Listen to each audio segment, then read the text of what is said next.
A warm welcome to today's webinar on the role of social prescribing in addressing health inequalities and the use of data for doing so.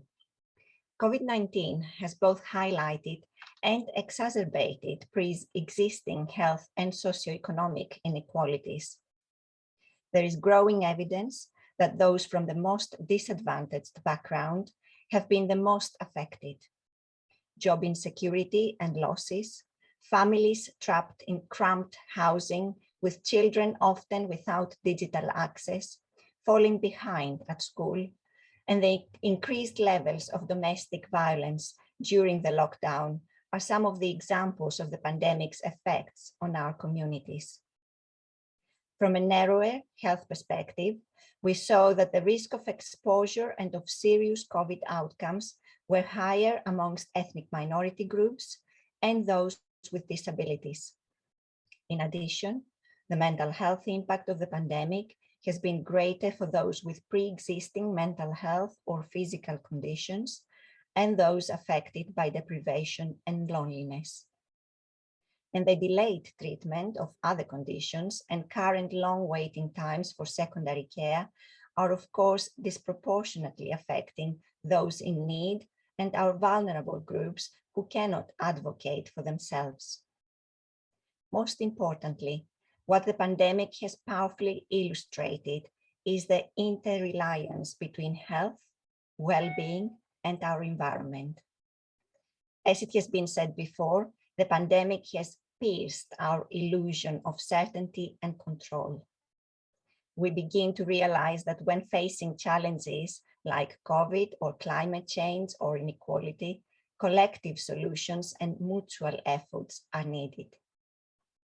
And this is where social prescribing comes in, as it can help us make the necessary connections to address the needs of the whole person.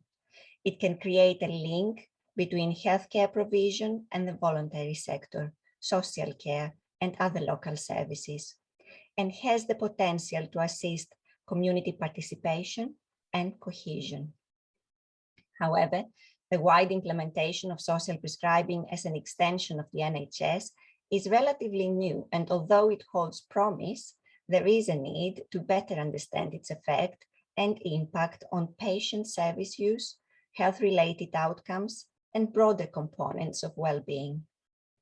We also need to understand how to use social prescribing to help those hard-to-reach groups who are less likely to engage, so that we don't inadvertently exacerbate the inverse care law. And this is where data comes in.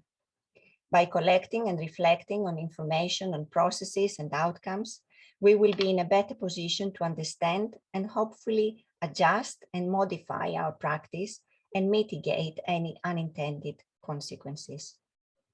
I'm therefore very excited we are holding this webinar, during which we will share insights from the Health Inequalities and Personalised Care Report, reflect on the RCGP RSC data resources on social prescribing and personalised care, and hear a case study from my pads in North East London about how data is used to improve practice and explore health inequalities.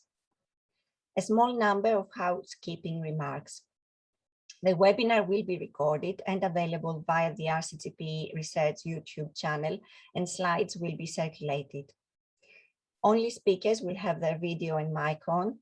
However, everyone can participate in the chat, and please introduce yourself via the chat, and please do ask questions during the presentations. The webinar will finish at 12. However, some speakers will stay on for an optional Q&A until 12:15. So without further delay, let's welcome John McGuinness, who is a first 5 GP in Lewisham and the RCGP Clinical Champion for Social Prescribing, who will share insights from the Health Inequalities and Personalised Care Report. John. Thank you, Victoria. And next slide. So it's great to be here today, and I'm going to talk through some of the insights and learning from this report, and I'm presenting this on behalf of our team. As you can see, there's many people involved who contributed to this work. Next slide. So this report was published in August 2020, and it was funded and commissioned by NHS England and Improvement, that the RCGP RSC and University of Oxford would use the data from the RCGP Research and Surveillance Centre and the Social Prescribing Observatory to really have a look at social prescribing, personalised care and health inequalities. For those of you who are not part of the RCGP RSC, so this is a sentinel network which covers 1,900 GP practices across England, and the population it covers is about 5.8 million, which is 10% of England.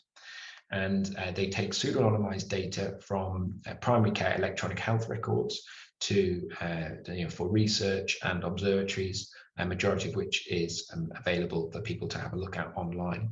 And we'll put some links in the chat as we go through the session. So the Social Prescribing Observatory was launched in July 2020. And what this does is it takes the data related to the two SNOMED codes around social prescribing, referral to social prescribing and social prescribing declined. And then we can look at this data based on and break it down by age, by sex, by ethnicity, and by index of multiple deprivation. And we hope that we can start to get a better understanding and a picture of who is accessing social prescribing and what's going on nationally. Now, as Victoria mentioned before, we know how important social prescribing is when it's linked to the social determinants of health and health inequalities. COVID, we saw widening of health inequalities, which were already present before, and have unfortunately probably just got worse. As social prescribing develops as a movement and a model, there is risks of the inverse care law coming into play in those who have the most need, who live in the most deprived neighbourhoods, and we need to ensure they have the best access to social prescribing. Next slide. So this data looks at personalised care from 2017 to 21, but we did some in-depth analysis on the data from 2020-21, the financial year. And looking at this bubble diagram here, this shows three things, so the orange, the green and the blue, and we'll work through those, but it's all around electronic health record coded data around personalised care. Social need, personalised care and non-medical interventions. Now, it's important to mention there are limitations with this data. No data set is perfect, and this is only data which is captured via the electronic health records. Next slide. So looking at social need, we know how important the social determinants of health are. In terms of, from the data, we can see that just to explain what happened. So they take the 5.8 million population of the RSC, and then they extrapolate that data to get a picture of England's population. And so we can see that there was around 15 million instances of social need in this data, the majority of which was long-term conditions and mental health.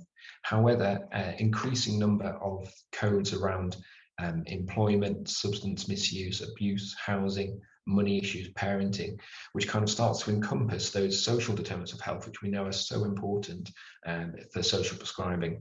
Thank you. So moving on to personalised care. So there was around 1.2 million instances of some form of personalised care being taken up, the majority of which were the codes linked to social prescribing. However, we're still seeing that the codes around social prescribing offered, social prescribing for mental health are still being used despite NHS guidance otherwise.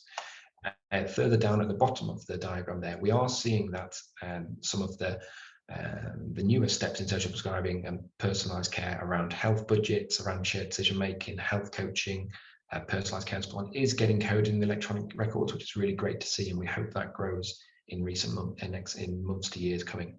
Next slide.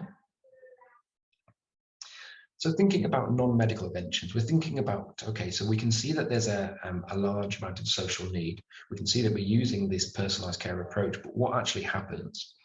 Thinking about non-medical interventions, so the majority of which are physical activity and health education, there were up to 3.2 instances of this being coded.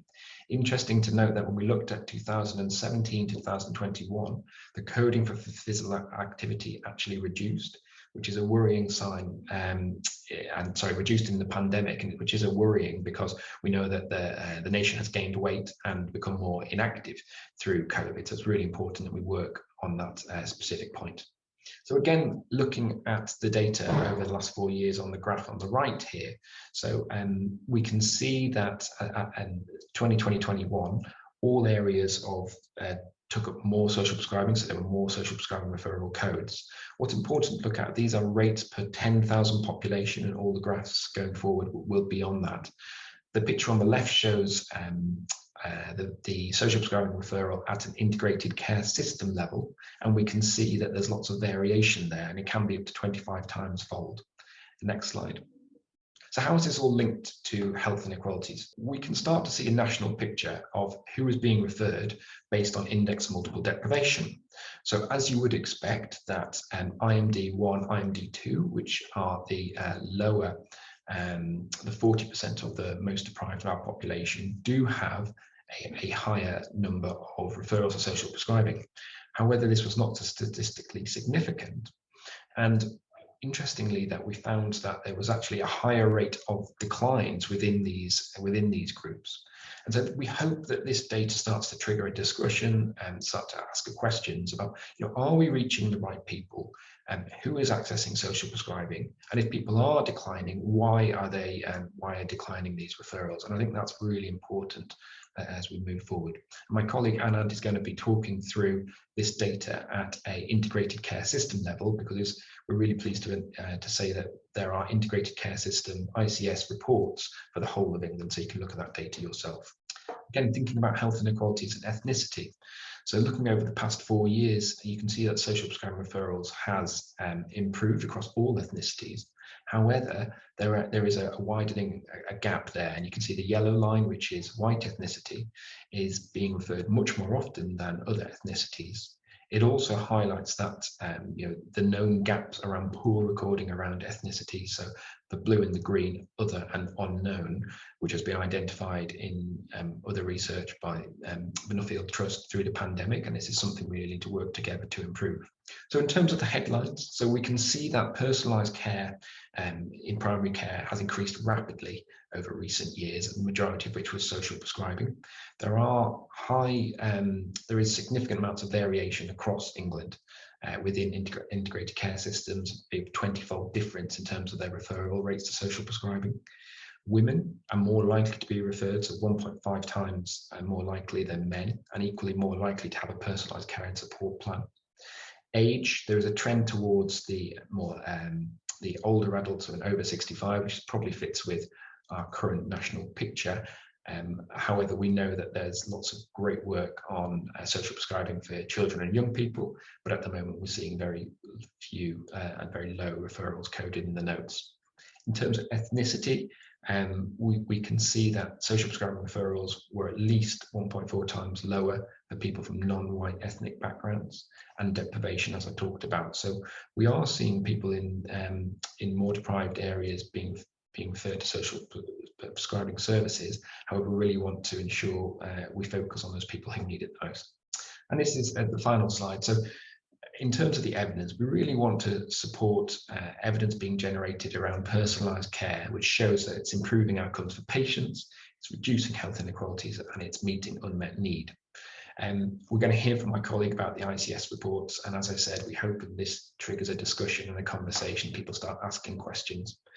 We want to triangulate this data with your local data sets, and no data set is perfect, but it's really great to see what people have been doing, and I'm looking forward to hearing from colleagues in North East London.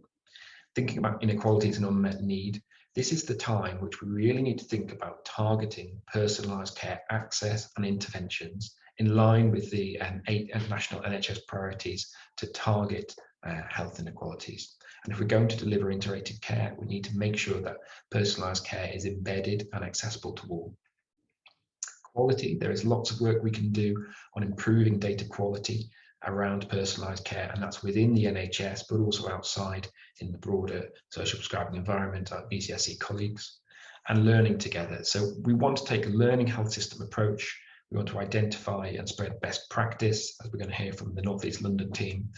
We're very aware that data is only one part of the solution.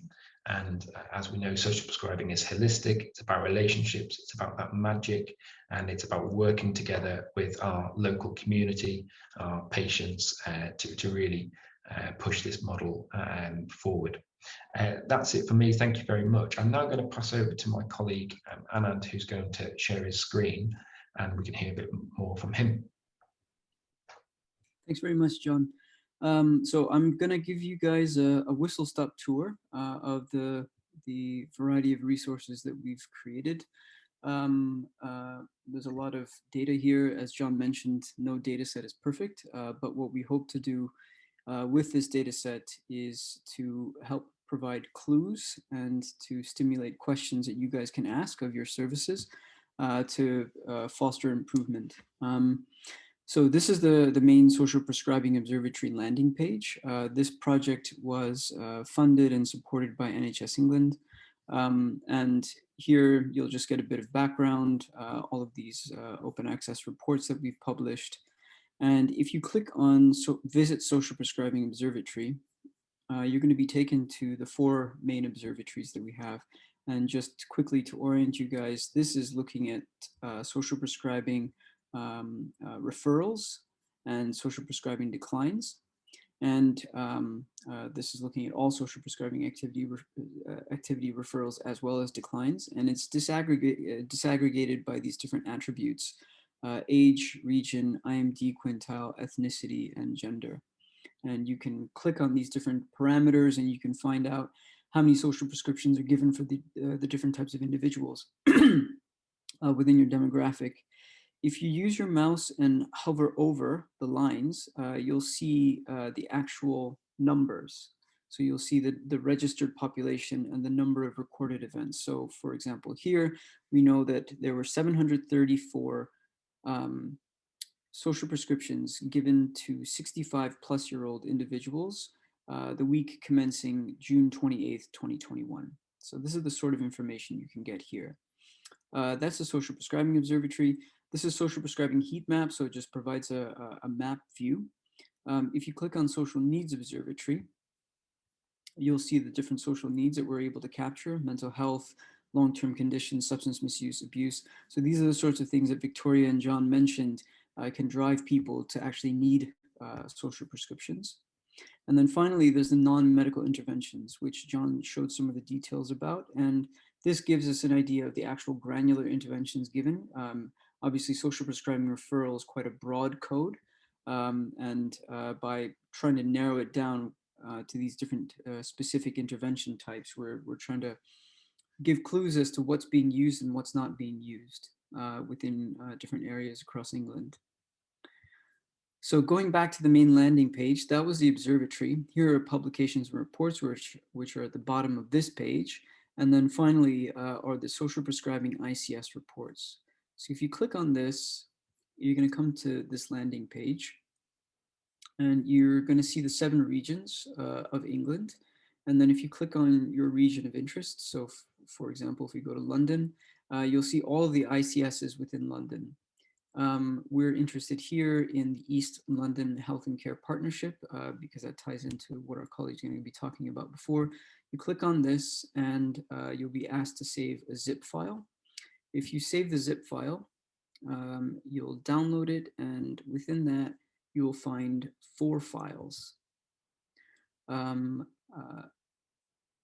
reports, and then a spreadsheet with the raw data that was used to create those reports. So as John mentioned, what we're hoping to do is to basically give clues. None of this is for performance management. It's just to give clues and to help ask questions and stimulate areas that that you guys can start interrogating a bit further in your regions, PCNs, etc., to try to improve social prescribing practice. And this data can be corroborated with local data sets that you guys have to see if there are matches, if they're completely, unrepresentative of what you have in your region. They can be used for all sorts of different purposes. If you click on the reports, which I've pulled up here, there are 4 reports. There's 2 reports on social need, and then 2 reports on the actual interventions delivered. And this, again, is at an ICS level. The first report for social need is basically just a summary. It gives you an indication of how your ICS is performing against the country for different parameters. And this graph gives you the mean weekly rate per 10,000 divided by different financial quarters. So one of the things that our Nell colleague is going to be talking about is substance misuse. And what we can see from this graph is that substance misuse in Nell is a little bit higher than it is, relative to the national average. So this could be an area for them to interrogate further. I believe the Nell colleagues had qualitative feedback from GPs within their PCNs, and this gives some quantitative measures, again, confirming that. The next thing you have is social needs, but we call this the full report. And the reason why it's called full is because in addition to the summary, it also gives a breakdown based on these different characteristics. So for example, age, gender, ethnicity, IMD. And that's for all of the social need categories that are captured in the report. And then finally are the summary report for the different types of interventions, referral to benefits agency, physical activity programs, art therapy, as well as the social prescribing referrals and declines. And then you have the full report as well, which gives the detailed breakdown based on age, gender, IMD, ethnicity. So that's all that I was kind of going to share with you guys. These are open resources. Anybody can access them, and we'd love to hear your feedback on them. And with that, I'm going to hand back to Victoria, who I think is going to give us a bit more context and then take us to the next part of the session. Thank you, Anand. So now we are going to move to the East London case study. And we have with us Mark Scott, who is the program lead for personalised care and children and young people at North East London CCG, and Natasha Sutton, who works for Newham Health Collaborative as lead social prescriber, and Shamal Waraj, who is a Waltham Forest social prescriber who supports local digital development. Thank you. Thanks a lot, Victoria, and welcome everyone. So my name is Mark Scott. As Victoria said, I'm the lead for personalised care and baby, children, young people.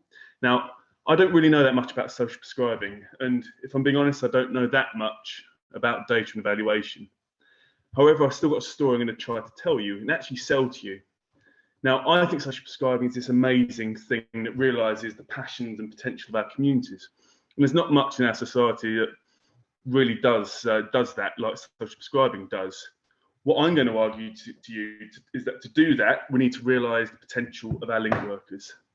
And that in doing that, data and evaluation is absolutely crucial. And you're going to hear from me from a macro level in the ICS, from Shamal about, I guess, the analytics side across the ICS, and finally a micro level from Natasha. But at the outset of this story, we really want to take you back to before the pandemic in February 2020. Just close your eyes and think about really what were you doing then? And I can remember very well, I was in an office.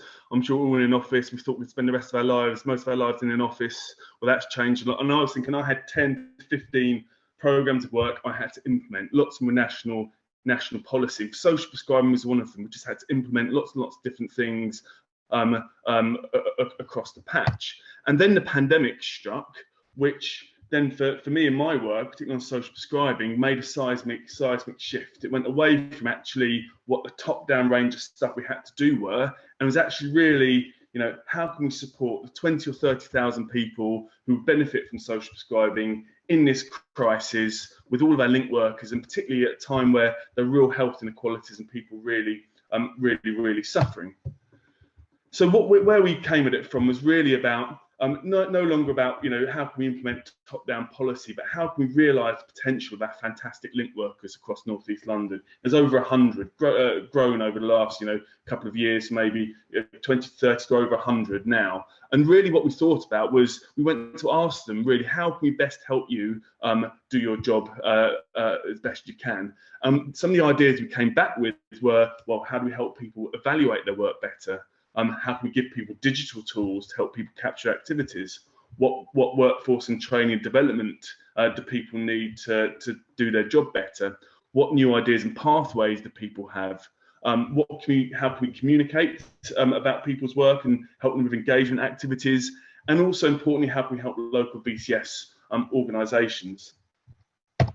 So based on this approach, really bottom-up leadership approach about enabling our link workers, we came up with a really well-developed program of work that actually just mirrors that approach there. You'll see on the right-hand slide here your typical quality improvement diagram. And really what we were trying to do then is do a range of different activities around pathways, evaluation, digital, workforce, VCS, that actually improves quality over time around health and wellbeing outcomes, efficiency, staff satisfaction, and user experience. A bit like a quality improvement approach for the wider determinants of health. Now, where we're at now, we have this really well-developed team, a number of whom are on the call now, a number of our link workers, some great team members helped us with workforce and digital and evaluation. At the start, we didn't really have many people at all. It's myself and a number of clinical leads.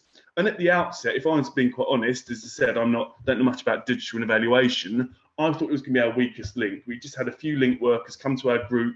We're really struggling to make sense of it. And I thought, if there's one thing we can drop that's not going to work, it's going to be evaluation and digital. Well, just to flag, I was really, really wrong.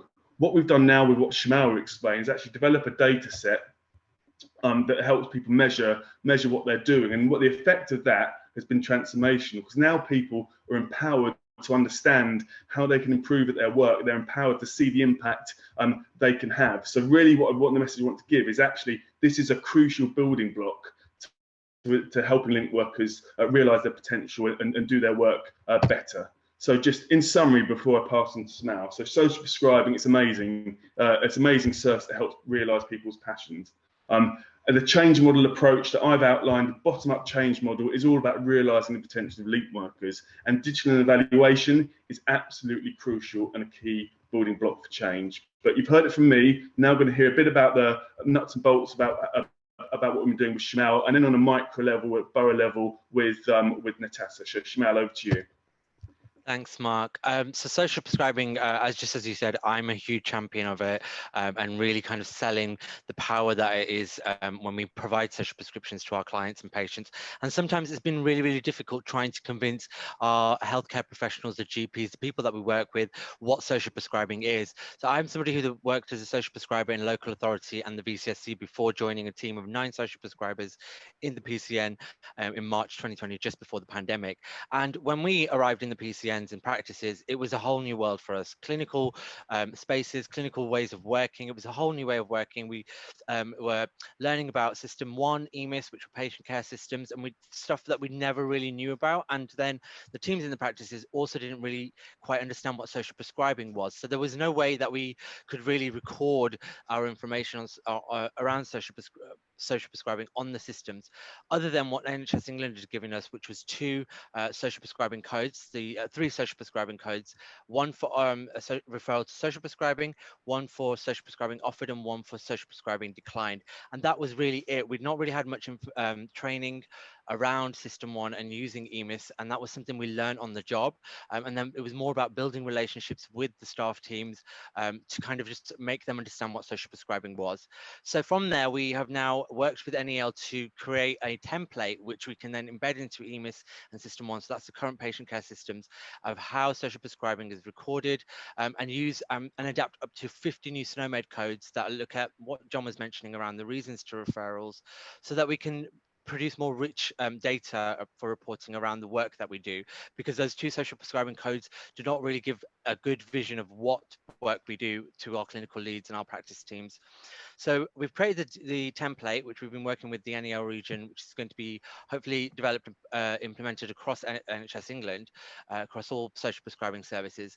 But in Waltham Forest, we've taken a very phased approach of it. And one of the things that we've been looking at, the next slide, please, Mark, is looking at monitoring and evaluation, which is an ONS4 wellbeing score, looking at life worthiness, anxiety, happiness, and general feeling of how people are. And we're using those monitoring and evaluation tools that are embedded into EMIS to be able to do the scoring and then be able to produce rich data around the social prescriptions that we offer.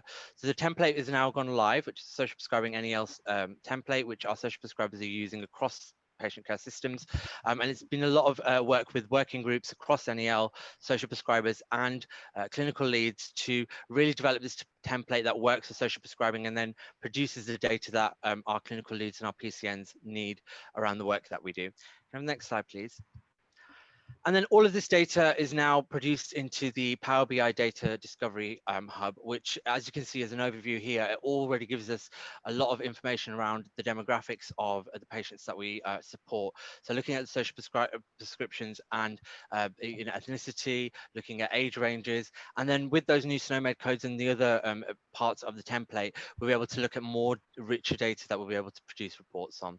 So I'm really excited about the way the template's been implemented, and it means that our work will be a lot more validated when we're working with our teams and practices. Thank you. Hi everyone.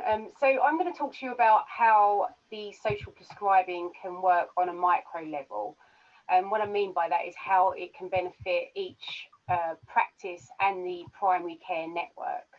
So working with the GPs and other health professionals to improve overall health outcomes. Next slide, please. In 2020, I conducted a small-scale evaluation using the tools that I had. And that included the SNOMED codes for the number of referrals referred into social prescribing. So in the first year, we had a total of 596 referrals.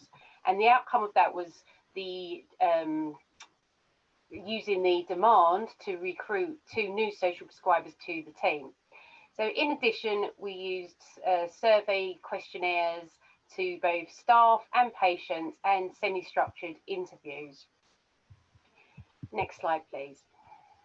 So we took a targeted approach using the information that we'd gathered through the service evaluation, and each practice, which was 6 different practices, had a different agenda. So using the SNOMED codes to run searches, and now this will be made easier using the template that NEL created, we were able to focus our attention on the patients and whatever the agenda was for each practice. So next slide, please. So what did each practice choose to focus on? The first practice highlighted a high number of substance misuse patients in their practice. And it wasn't so much they wanted us to focus our attention on those patients, it was the systems around them. So their family members, their parents who are struggling on a day-to-day basis, and the stress and the anxiety that it caused, which was also having a direct impact on their overall health. So we conducted workshops offering bite-sized education to their family members on the physiological and the psychological impact of substance abuse, and then before working with them to help them connect with those local support services available within the community. The other practice decided to focus their attention on the cancer patients and those who were newly diagnosed. So social prescribing really has the time to offer a more holistic approach, and we completed some training on cancer awareness, so we're now able to encourage the patients to have the screening that they are able to access through their GP practices, and then we can work with the patients. So we had one patient who was a single father to a child who was 14 years old. She then became a young carer, so she was referred to the young carers support, where she accessed a weekly dancing class and befriending. The social services and the family support were also involved, and the patient himself, he got a package of care, and the school were also involved, and the family support worker was also there to keep check on what was going on for the patient and his daughter. A third practice wanted to focus their attention on end-of-life care. So we completed the Coordinate My Care Plan training. So now all social prescribers are able to work with patients and ensure that they are able to really think about and have the time to consider what what's important to them and that personalised care approach. So for example, some patients are really concerned about what's going to happen to their dog when they go, who's going to look after them, where are they going to go. Some patients want to end their life at home. So this information is really important because you're not waiting right until they're in crisis. The ambulance services are able to access their chosen preferences at their time of need. So we also focus our attention for carers in the whole primary care network. We have a really high number of carers in our primary care network. So we offer regular support groups. We also offer chair-based exercise, which is now weekly, as an introduction to getting those housebound patients moving again, and then we hope to connect them with those other virtual chair-based exercise programs, or eventually getting them out into the community and engaging with the ones that are available there. Weight management is the other area of interest for one of our practices. Next slide, please. So social prescribing is able to use this new platform and this new dashboard now, and it's going to save us so much time for the for each practice to identify what key areas they want to focus on. So we also have the wellbeing scores where we're able to demonstrate the progress for each patient, and then we can use the MyCore where we can highlight their primary concerns and measure the improvement over time. Next slide, please. So that's from, just to summarise, we can focus on what matters using a personalised care approach, collaborating with all the health professionals, working individually with each practice and the primary care network to recognise the areas of needs within each population. And with that in mind, you can shape the service that you want so it's unique for everybody. Thank you for listening. Cool. And before handing over to you, Victoria, massive thank you to Shamal and Natasha for their leadership on this programme evaluation work to really make it happen. Brilliant. Thank you so much, all three of you and all our panelists. So we have a few questions that we could cover, and then I will ask Georgina also to share the questions that she has collected through the chat. So the first question is asking, is there any online workshop about this topic for GP trainees that might raise our awareness on social prescribing? I think John may be the best person to answer this question. Yeah, I mean, they're welcome to get in touch with me. I think increasingly in terms of GP training, social prescribing is part of the curriculum. And what I would say is I'd encourage you to have a conversation, reach out to the social prescribing lead in your area. Also speak to your social prescribing link worker, whether that's in the PCN. And as we said, it's all about relationships. So really speak to them and understand what they do. And then you can share that knowledge and learning with your BTS colleagues. Right, thank you. And next question is for Shamal. It's on the template, but actually I suspect other panelists may want to answer this. Is this template going to be rolled out more widely? And what happens for PCNs who don't have an IMI system, maybe using, for example, Elemental? Is the template compatible with other types of system? I think probably that, I mean, Shamal, you can try to answer this, but probably an answer from Anand here may also be helpful on how should people be recording this information. Shamal. Yeah, so we're familiar with the services at Elemental and Joy who do social prescribing platforms, but this is an NHS-led template that we wanted to create that uses the current system already in there to have new SNOMED codes embedded in it. So the hope is that we'd be able to use this and roll it out across the region and across the country, but this is to complement social prescribers and the systems that they already have in place. So that may be social prescriber in the rural area who's got a spreadsheet set up, and that is how they record all of their social prescribing. It's not a way of just transforming it and going, this is the new way of working. It's about building on what they already have and making sure that it works with them. Thank you. And Anand, do you have anything to add? Yeah, just I think Sean has also mentioned this in the chat, and I answered one of the questions. and I think John might be able to elaborate on this as well.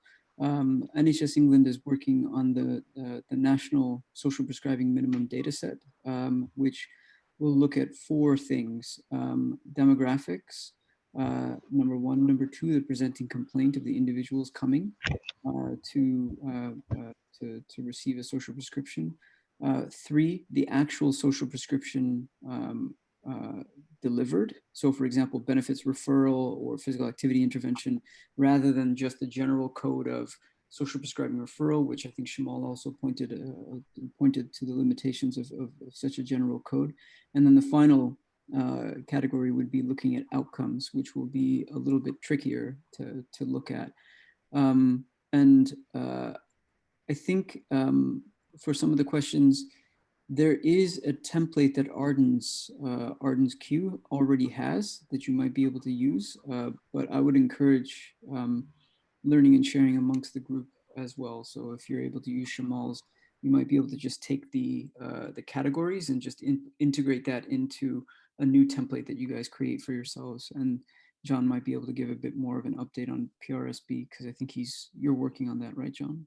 Yeah, so just to say that PRSB are working on an information standard which looks at, can we kind of standardize the information around social prescribing so that the data captured is useful for everyone on the social prescribing journey, from the GP, the link workers, to actually the clients, the service users. What's really important is this piece of work is involving clients who are part of the design process. And also we want the information standard to be used not only by our NHS PCN-based link workers, but by link workers working in the voluntary and community sector organisations. So we hope it is useful for everyone. We're currently in the consultation phase. There will be a survey coming out in the next month or so. So I will keep everyone's emails, and maybe I'll make sure you're all included in that so you can participate and feedback on the work we're doing. Thank you. So it is a journey, isn't it? And we are moving towards standardization, and the different systems will have to adapt so that they can utilize the relevant coding so that we can collect this information in a more systematic way in the future. But there is an understanding that this may take time. Another question is, why is it so difficult to get ethnicity data? I have heard that the collection of this is quite poor. What are your thoughts about why this might be? Who would like to attempt to answer? I think from my experiences of working in local authority, we were doing our referral, and we were looking at the adult social care's ethnicity range, and I think there was something like 150 different ethnicity types, and it was really, really broad. And sometimes I think that's where it gets the confusion, is what do we really want, what needs to be recorded, and how deep do we need to look at people's ethnicity and how valuable it is for the community that we're mobilizing. But it is a challenge, because yeah, you don't know if you're recording enough or too much sometimes with ethnicity. Right. An interesting question that Anand has tried to answer, but it would be good to answer it live, is have you done an evaluation on the impact of social prescribing on primary or secondary care attendance?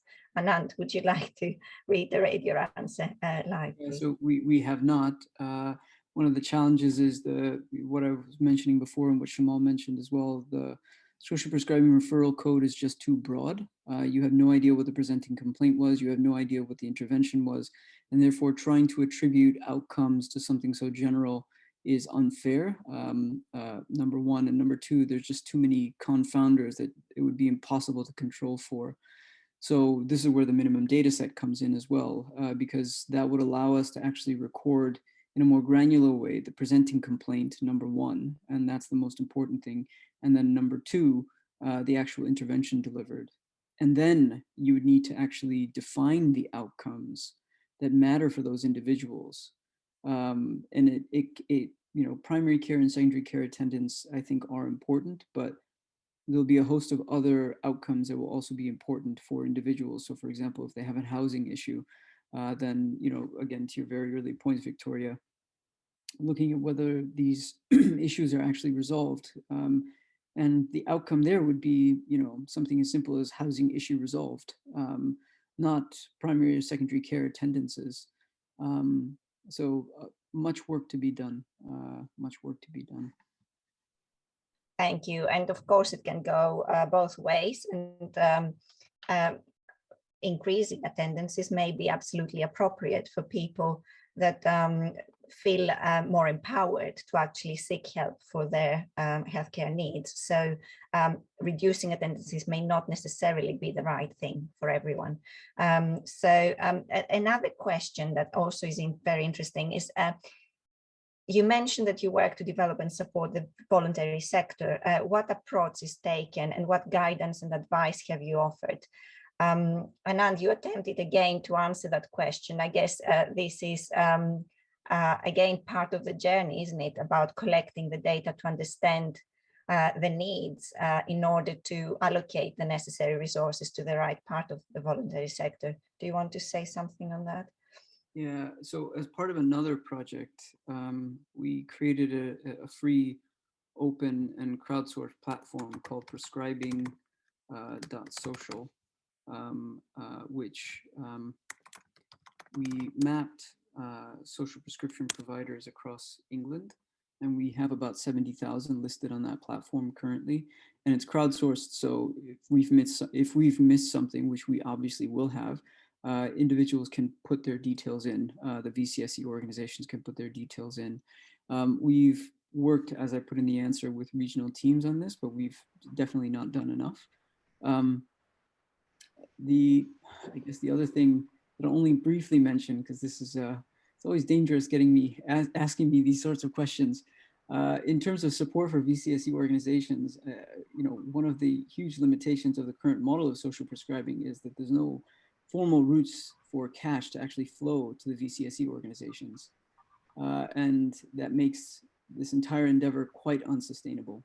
And I think we need to come up with more concrete procurement channels for the VCSE organizations that are actually delivering these services to get resource, number one. And number two, if they are getting resource, then there need to be quality assurance processes in place to ensure that they're actually delivering to a high quality standard as well, so that there's benefit and value delivered. But I'll stop there because I think that could be a huge discussion. Thank you. And Mark wants to come in. Just to flag, yeah, we put it as part of what we call our change model, our program, and it's going to be the next phase of our work through digital evaluation. Once we've launched and got the template going that Shamal and Natasha have described under Victoria's leadership, we're going to be looking at cases for the VCS, but using analytics to support that, and that's going to be our approach. And I think the challenge is next year, I think just as you say, Nan, how do we introduce systems that can systemically ensure that resources get to the VCS organisations via the new ICS structures to have the greatest impact according to needs. So I think it's almost developing the case for us for Q3 and Q4 to then set up systems for next year to address it. Thank you. And before I ask Georgina to share the questions that she has, just to draw your attention on Martin Cattermoll's chat information there on the NHS England and Improvements, a regular webinar series for people working in social prescribing, which you can join via the collaboration platform. And there is the link there for those of you that are interested in this. So Georgina, can I bring you in with some more questions, please? Hi, I think some of these questions may have been answered, but these are the ones that I couldn't see with an answer. So there was, are all PCNs captured in the data collection? And if not, how is it made comparable to the national data? Okay, I think I will bring Anand there because I think we are talking about the RSC data set here. Yeah, I think we are. Yeah, they are not captured, but the RSC, the RCGP RSC is one of the, I guess, premier, maybe that's the right term, primary care sentinel networks. It's been around for about 60 years and it's nationally representative. So though it does not capture all PCNs, it is nationally representative for a variety of different factors. and it's one of only 6 trusted data sources in the UK. That said, being nationally representative for primary care is potentially different from being nationally representative of social prescribing because of the heterogeneity of different social prescribing offers available in different areas. So it may not be representative of social prescribing, but it certainly is representative of England. Thank you. Any more questions? Yeah, there was, oh God, sorry. So there's questions about whether there is a system 1 template. And we have covered that, yeah. And we've covered that. Will a recording of the webinar and the slides be widely available? Yes, they will. I will circulate those after the webinar. And the ONS4 is one of the required outcome tools in the DES therapy. Why? So is that because it's a nationally comparable and validated tool? So asking about outcome measures? Yeah. So I think the MyCore and ONS4 are 2 monitoring and evaluation tools that have been evidence-based and introduced by NHS England as the main social prescribing tools to use. So we've embedded both of those into our template so that boroughs can choose which one. And for instance, for Northern Forest, we're going to be using ONS4 to do monitoring and evaluation. But those are the 2 main ones that have been tested and trialed. And can I just say on that point, I think there was some comments about, are there risks around standardizing our approach to data and data collection of social prescribing? And I think it's really important that we keep the ability to adapt a template, a data set to the population, thinking about population health and local need. And I think we're all very aligned in NHS, in NASP, in RCGP, that this has to be it has to work for everyone, and it has to be locally adapted. So whilst people use EMIS and System 1, we know that's not the same across England, and people may use ONS, people may use MyCore, but it's got to work for everyone. I think that's what we're aiming for with this information standard. We're all speaking the same language, and then we can grow and develop together. Thank you. And Mark? Yeah, and just to follow, I mean, that's exactly our experience, John, on the ground with our program. That's almost what we presented today. I think it's important, we feel it's important to have this kind of standard core that everyone's contributing to, and I think Shamal explained, but as Natasha outlined, this fantastic, quality improvement evaluation work ongoing. You need to have that underway. You need to have that flexibility to do both, but without that backbone of a standard core, that's really what lots can hang on to actually then help people innovate locally. Exactly. So that's why we have a minimum data set that is has been standardized, and then on top of that, people can use additional questions or data collection tools as they see fit, and to answer the additional questions that they may have, and they may change over time as well. It is a journey of quality improvement after all. I cannot see any more questions on the Q&A section. We are willing to stay for a bit longer if people want to submit any more, or you could contact us directly. Georgina has put her email address on the chat, so you could get in touch with any additional questions, and we will come back to you. Yeah, I don't see anything more coming in.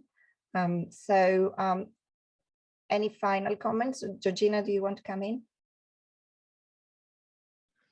No, that's it. Just to say that if anybody has any questions about signing up to the RSC network, I think there's been some queries about whether you can do this as a regional lead or kind of PCN lead. Please let me know. I'm the one to talk to you about that, and anything to do with the reports or the observatory work, I think Anant and John have shared their details too. So please get in touch, and we'd be happy to answer any questions and fill out the exit poll. Thank you. A huge thank you to our panelists. It has been really helpful to listen to you. Also, thank you to our participants. As we said before, the webinar will be available, and we will share the link And I hope you have a lovely afternoon. Thank you all. Bye.